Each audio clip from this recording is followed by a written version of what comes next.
Hello there friends and welcome. For today's BG3 guide we have at last a full longbow focused build.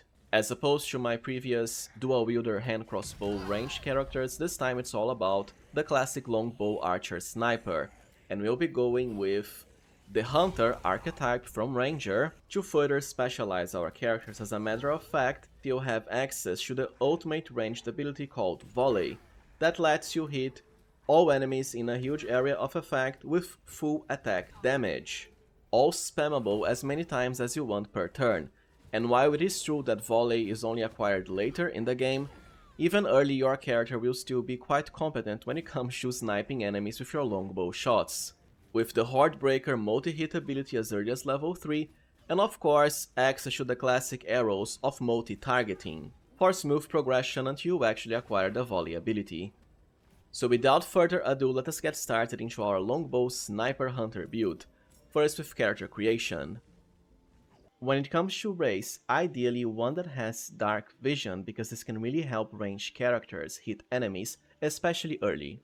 Elf has always been a classic choice for longbow characters thematically, and you can also go with half elf, especially the wood variant for extra movement speed on top. You don't necessarily need it as a ranged character, but it can help anyways. Tiefling can also work as you have both dark vision and resistance to fire damage, the most common enemy elemental damage type. I just don't think there's a use for the Zerial Tiefling, because while you get smites for free, smites can't really be used with ranged weapons. But honestly, you can also go with any other race you want, it won't matter that much in the long run. Drow also work, by the way, just like elf and half elf. For class, this time I'll be going with ranger, so we can also pick the hunter archetype later on, perfect for any ranged character. You of course have other options that most likely have higher single target attack potential, such as the classic swords bard, or fighter and dual wielding hand crossbows. It's just that, look, I've already done these builds in the past multiple times even. This time I want to go with something different, which is why rangers with longbows, especially as hunter gets access to the special volley ability later on. For the natural explorer ability, definitely be Stamer, for access to the Raven familiar, which can fly and inflict blind on enemies without resistance. For favored enemy, although it has nothing to do with favored enemy from earlier editions of D&D, if you know what I mean, well, you can choose something that will grant you proficiency with a skill you want, like Investigation, Arcana, also History, or Religion. Bounty Hunter can work so that your Ensnaring Strike ability will have a much easier way debuffing the enemies, for advantage on attack rolls against them. Just remember it costs both a normal and a bonus action, and also has a DC, so the enemies can resist. Ranger Knight, I think, can be very fun early, because it actually gives you something you can't really get otherwise. Free access to even heavy armors. Great for the earlier sections of the game, as the enemies in BG3 are smart enough to target your backline. For your ability scores, dexterity is of course the main stat of any ranged build, and amusingly enough, your second most powerful stat is actually strength. While there's no such thing as composite longbows in the game, you do have a very unique longbow that will be your best friend for most of the game, Act 1 and 2, called the Titan String Bow. It lets you fully apply both your dexterity and also your strength modifiers to damage with ranged attacks, which is why I recommend starting with around 16 strength. It's a lot of extra damage you'll have per hit, especially for something you can find as early as Act 1.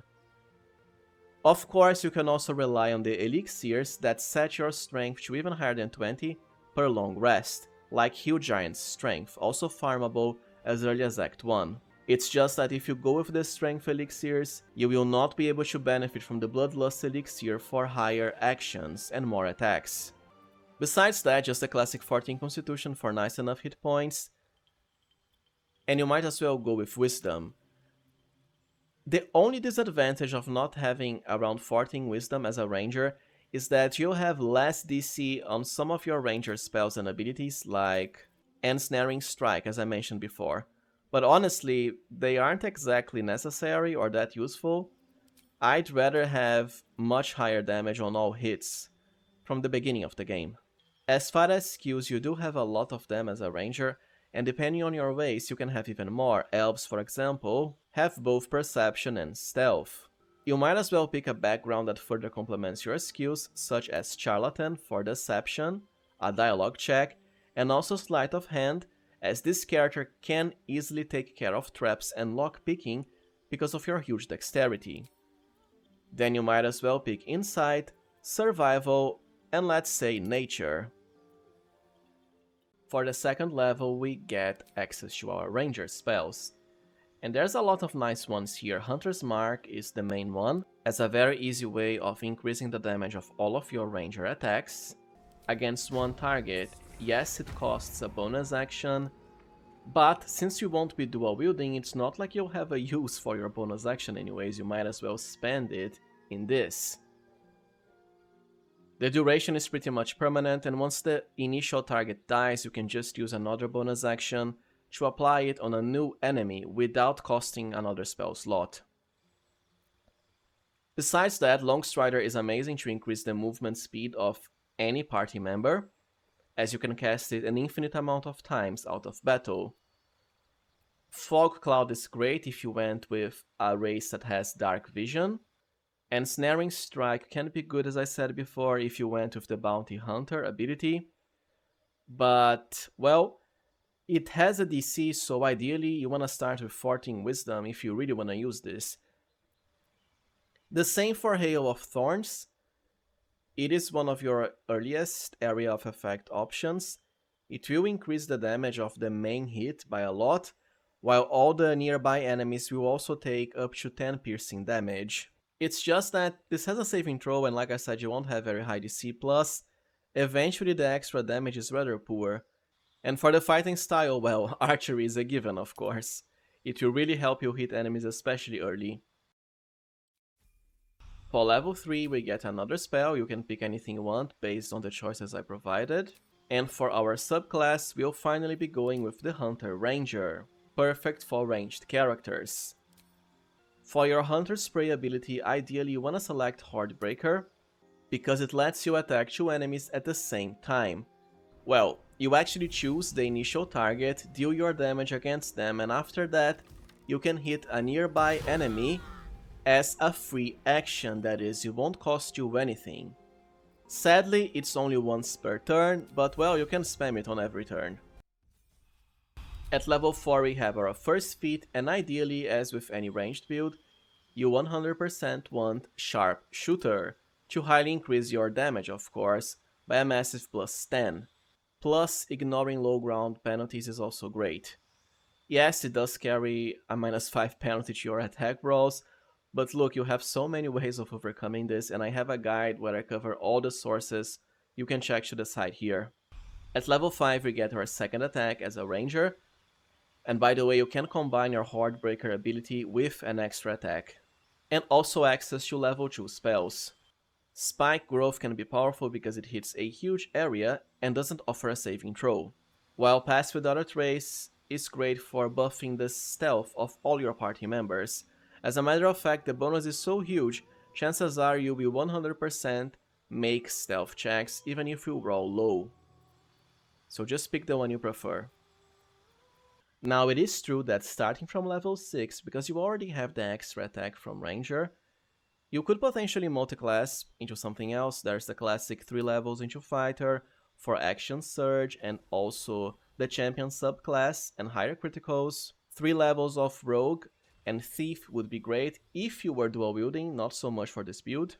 And of course Bard for the Swords Bard Flurry ability that lets you hit enemies 2 times per resource. If you multi-class, however, you will not be able to get the very powerful and fun Volley Hunter Ranger ability at level 11 for area of effect attacks. I'll be keeping this character pure because, like I said before, I've already done the Fighter, Bard, Rogue multi-classes and so on. This time I'll be going full Ranger. At level 6 we get more Favored Enemy and Natural Explorer. For the Favored Enemy, just pick whatever you want, especially depending on what skill you want to acquire proficiency in: Religion, Arcana. And for Natural Explorer, you might as well go with Fire, because it's the most common enemy elemental damage type, and this way you'll have 50% less damage taken from it. Of course, if you went with Tiefling, you'll already have this by default as a ratio, so pick something else, like Poison. Cold is very rare, I wouldn't bother with it. At level 7 you have the Defensive Tactics ability from Hunter. It doesn't really matter that much, I'm afraid, unlike Hordebreaker. Go with either Steel Wheel for advantage on Frightened, saving throws, but there are other ways of getting this. Ideally multi-attack defense, because at least it will increase your defenses if the enemies there attack you, but you'll always be at range. And any other spell you want. And for level weight as a feat, Alert, definitely, so we can achieve enormous initiative. When you consider you have 20 dexterity plus the extra 5 from Alert, you will 1000% always act first to easily snipe any enemies. Or of course just a classic ability improvement, Dexterity, but I'd rather delay it for later. Initiative really is that good. For level 9 you have access to level 3 Ranger spells. Go with either Conjure Barrage or Lightning Arrow, but they will be better the higher your Wisdom, as they offer saving throws. Any other favored enemy a Natural Explorer at level 10? Might as well pick Poison now. And level 11 is when we at last get the extremely powerful Volley ability from Ranger Hunter. For level 12, while you could multi-class into something else, it won't really matter at this point. You might as well remain a pure Ranger just so you can get a feat. Most importantly, an ability improvement increase to cap your dexterity. Alright, now let us cover gear for our Longbow Sniper Hunter. For the helmet, at Act 3 you definitely want Saravox for the increase to critical range, and this character can really stack criticals to the max. For the first act you can go with anything you want because it won't really matter. However, for the second act, be sure to pick either the Covert Cowl or the Dark Justiciar helmet once again for higher critical range. Yes, it's only when you are obscured, but this is super easy to do so long as you aren't directly next to a light source. And well, you are a ranged character, even better for you. Cloaks won't matter for this character besides the Shade Slayer cloak, which also enhances your critical range whenever you are stealthed. So basically only once per battle. For armors, if you want a tanky ranged character, amusingly enough you can be one because of your super high dexterity, go with some of the medium armors that let you fully apply your dexterity modifier to AC, such as the Armor of Agility at Act 3, or the Yuan-Ti Scale Mail at the second act. For Act 1 you can go with anything you want, including some options that increase initiative, and don't forget, you also have a ranger ability to equip even heavy armors if you prefer. Now, the best armor to complement this build is not something you want to be wearing yourself, and it is called the Ballist Armor that you can only find at Act 3. Because of its very unique Aura of Murder passive, enemies within 2 meters will become vulnerable to piercing damage, which is absolutely huge for a debuff, right? After all, it will only make them automatically take double piercing damage, which by the way is your main damage when you're firing bows. Because the aura has a rather short area of effect, however, leave this to, let's say, a tank character or someone who will be meleeing the enemies and close enough to them in the first place. There's no point in picking this for a ranged character themselves, who will be far away from the enemies. For gloves, for the vast majority of the game, that is Act 1 and 2, you want the gloves of Archery for the huge +2 bonus to damage with all ranged weapons. As for Act 3, you can just go with Helldust gloves for higher damage on hit on average, or the Legacy of the Masters. Boots don't really matter for this character, I just have the Disintegrating Nightwalkers as usual, for free access to Mist Step and Teleportation. For amulets, as always, Broodmother's Revenge as early as Act 1 if you want higher damage on hit, and later at Act 2 the classic Surgeon's Subjugation Amulet.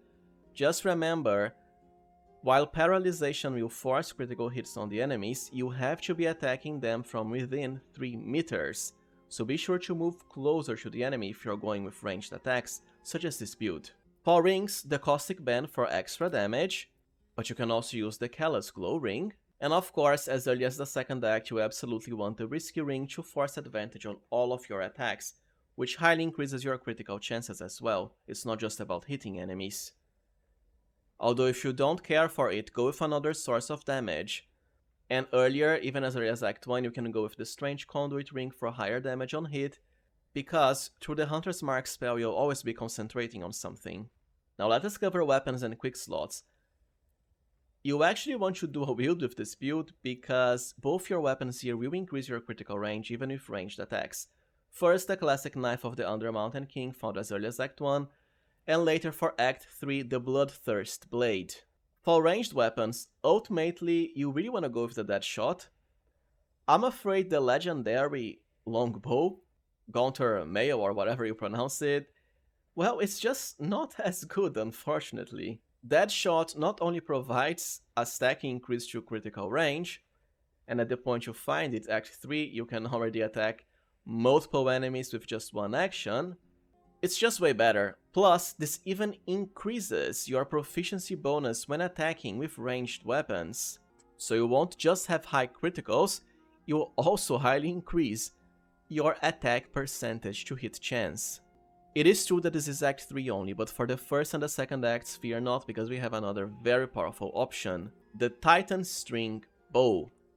This weapon is quite unique in that it lets you fully apply both your dexterity and also your strength modifier to damage with ranged attacks. Which is why I told you to start with a decent amount of strength during character creation.